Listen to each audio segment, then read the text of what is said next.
আজ আমি রান্না করব, রেসিপি করব। সেই রেসিপিটা হলো মাছ ভুনা। কি করতেছো তাসফিয়া? মাছ ভুনা করব আজ। মাছ ভুনা করতেছো? হ্যাঁ। তুমি পাক করতে পারো? জি।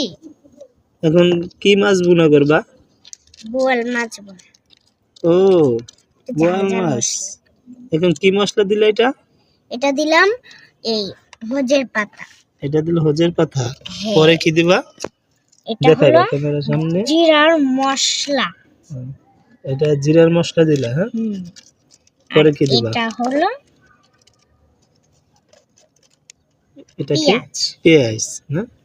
পেঁয়াজ দিছো? সবকিছু দিয়ে পেঁয়াজ দেওয়া শেষ, না? এখন একটু এগুলা কি একটু ক্যামেরা দেখাও, এগুলা কি একটু ক্যামেরার সামনে ধরো। রসুনের দেখতে পাচ্ছেন? এগুলা করা হবে না? এখন আদা বাটাটা জন্য এখন কি দিতেছো?